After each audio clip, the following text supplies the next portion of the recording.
Thank you, Mr. Chairman, and thank you, Madam Secretary, for being with us today and your testimony and your service to our country, both past and present. Appreciate it very much. I wanted to ask if, based on all of the goals and objectives that have been laid out, and I think there is generally a lot of agreement in terms of goals and objectives. The question becomes, how do we get there? What is the mechanism to get us there? Do you believe that there is an alternative way to get to those goals and objectives other than privatization? I guess one way is that we continue the path that we're on. So in fact, the proposal that's on the table and one that's been passed by this committee is one of, do we stay with the status quo, or do we try to accommodate, try to prepare the system for the future, because the volume will be quite substantial, and the new entrants like drones will also have to be considered as to how to integrate them into the system. Well, and I agree. I guess the question is there another alternative other than the status quo or privatization? Is there some other, is there another mechanism in your mind that we could travel down to get to those objectives? Are you talking about, I don't know what you're talking about. Well, we've Sorry. Well, you're talking about the status quo and then what we're doing today and moving forward. I mean, the president proposed a privatization scheme, I think, to get to most of those objectives.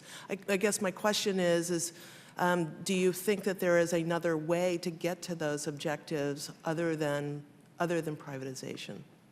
I don't know whether that's a leading question or not, or whether you have some particular ideas in mind as well. No, I don't. I just think that there is some agreement on basic objectives and goals, and I'm just wondering if you're open to, to other pathways in terms of getting there. Of course. Thank you. Thank you. I represent two general aviation airports, one where the FAA staffs the tower and one that's a contract tower.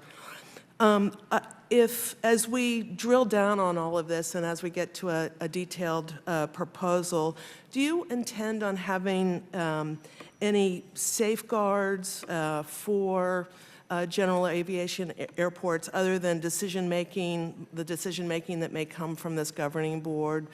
Safeguards such as, not closing GA towers, contract towers, making sure that general aviation airports have the resources they need for their ongoing capital improvements? This proposal talks about the national airspace and the air traffic control system, and so it's up in the air. It's not, and the issue of assets, which has been discussed here, is another issue. I understand, but it is the towers, the mechanisms on the ground that are controlling the airspace. And so I'm just wondering, as we move forward and get a more detailed proposal, do you see some safeguards for those? We're very open to discussing them. Thank you very much. And again, thank you for being here and thank you for your service. Thank you, gentlelady.